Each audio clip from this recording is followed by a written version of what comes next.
Maka itu Tuhan berkata, aku benci perceraian. Jadi nggak mungkin akan ada yang cocok dalam perkawinan. Selalu akan ada masalah. Karena kita manusia hidup. Nah, setiap kali suami istri ada masalah, bereskan sebelum naik ke tempat tidur. Itu arti Efesus 4 ayat 26. Kamu boleh marah hari ini, ribut dengan istrimu, ribut dengan suamimu, tapi begitu naik ke tempat tidur, cepat bereskan. Di situ ada Yesus yang menjaga kita, katakan. Jadi begitu luar biasanya Tuhan.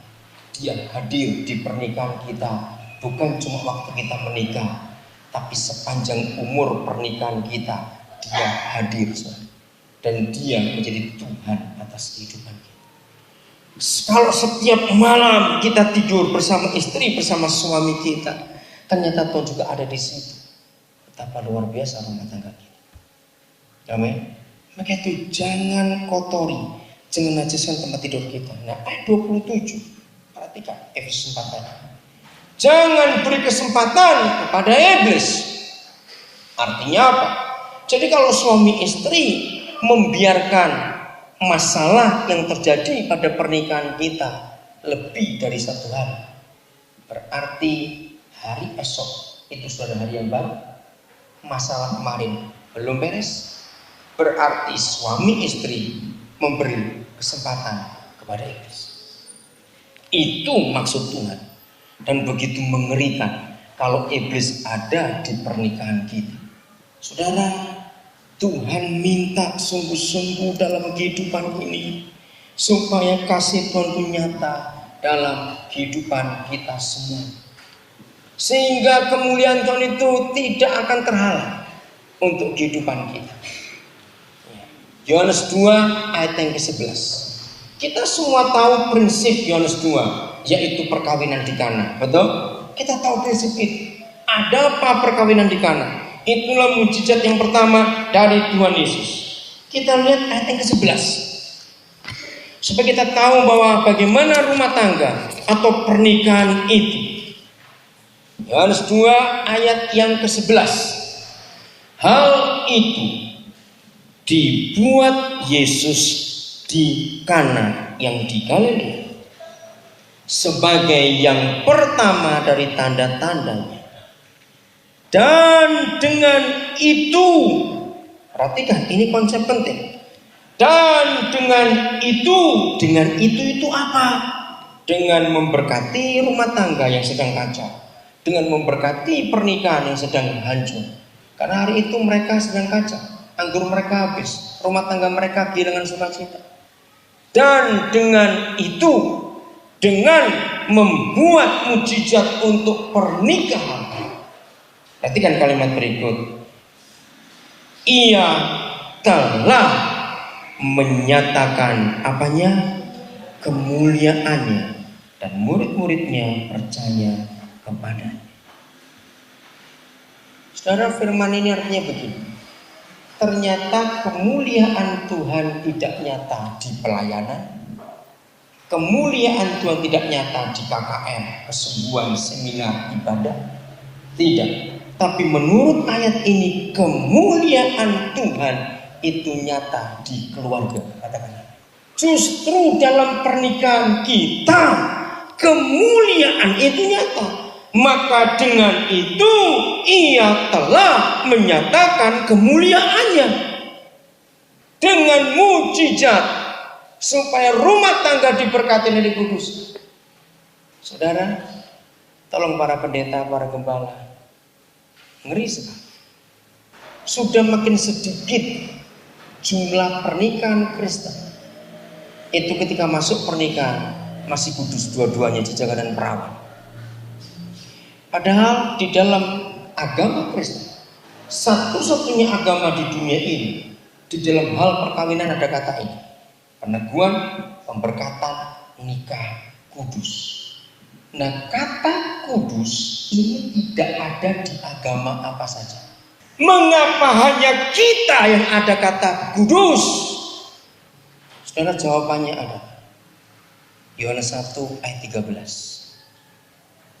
Setiap pernikahan kita Tuhan ingin ada anak-anak yang kudus. Perhatikan firman. Lama saya diskusi dengan banyak hamba Tuhan tentang ayat ini, karena itu sangat membingungkan. Jelas ayat 1 sampai 12 itu bicara tentang Tuhan Yesus. 14 juga firman jadi manusia soal Yesus. Tapi ayat 13 orang-orang. Nah, kata ini buat bingung. Mengapa jumlahnya jamak? Bukan tunggal. Berarti bukan cuma untuk Yesus. Kalau cuma untuk Tuhan Yesus, ayat itu berkata orang yang dilahirkan, diperanakan, bukan oleh keinginan seorang laki-laki, juga bukan oleh darah dan daging, tapi yang lahir karena keinginan Tuhan Yahweh yang kudus. Tapi jumlahnya jamak, orang-orang. Saudara, ketika Gabriel datang kepada Maria, berkata begini, anak yang kau kandung ini disebut anak yang kudus. Saudara, ternyata mengapa Tuhan menetapkan pernikahan kita pernikahan kudus? Hamba betul masih muda yang belum menikah, tolong jaga dirimu dalam kekudusan, supaya pada waktu engkau menikah nanti engkau dikuduskan betul. Rekan-rekan pendeta, tolong konseling dengan serius setiap anggota jemaat yang mau menikah. Beri mereka pesan ini, bukan untuk kami, ini untuk kebahagiaanmu. Kalau kamu bisa menjaga kekudusan, nanti anak-anak akan lahir anak-anak yang hebat, anak-anak yang luar biasa. Bisa ngerti kata-kata? Mereka akan tertolong nanti. Nanti saya akan uraikan. Soalnya sungguh luar biasa. Jadi kalau kita menikah dengan kudus, berarti nggak ada hawa nafsu, nggak ada percabulan, nggak ada perjingan ketika kita masuk pernikahan. Saudara, maka di situ akan lahir anak-anak kudus yang luar biasa. Ada orang-orang berbagai langkah. Kau tahu memberkati rumah tangga dengan berkat yang seperti itu. Yeremia 1 ayat 5, saudara, ada 3 fase tentang anak-anak kudus. Yaitu kalau pernikahan kita itu pernikahan kudus, maka itu gembala-gembala berbahagialah jemaat yang dikuduskan dalam setiap pernikahan yang kudus itu. Sebelum aku membentuk engkau dalam rahim ibumu, aku telah mengenal engkau. Saudara coba perhatikan, kalau Yeremia belum dibentuk dalam rahim, coba jawab pertanyaan saya. Berarti ayah ibunya sudah menikah belum? Nah, belum dibentuk dalam rahim kok? Belum. Nah, ini yang mengganggu pikiran saya. Bagaimana mungkin ayah ibunya belum kawin, anaknya sudah dikenal dulu oleh Tuhan? Nah, pusing gak mikir itu? Nah, ini logika anak-anak. Tanyakan. Ini rahasia luar biasa. Bagaimana ayah ibunya belum menikah, anaknya sudah dikenal oleh Tuhan. Nah, hal-hal seperti ini yang saya cari dari firman Tuhan. Saudara, pewahyuan-pewahyuan dari Roh Kudus sangat kita perlukan sebagai pelayan Tuhan pada akhir zaman. Seorang guru saya namanya Pendeta Yesaya Sunarso, almarhum. Saudara, dia pernah mengajar dan ada banyak teori yang saya pakai sampai hari ini. Dia berkata ini salah satunya. Dia radikal orang. Kalau kamu belajar firman Tuhan, jangan pakai buku apa saja. Dia keras betul. Dia nggak suka kalau kita baca buku. Wah, tapi saya nggak bisa, saya senang baca buku. Tapi saya hati-hati kalau saya baca buku, saya bukan untuk khotbah. Saya baca buku untuk saya belajar. Yesaya Sunarso berkata begini, Alkitab itu akan menerangkan Alkitab itu sendiri. Dengarkan baik-baik. Artinya apa? Kalau suatu hari saudara membaca sebuah ayat, ternyata nggak mengerti, jangan panik, jangan cari di buku-buku yang lain, nggak akan ketemu.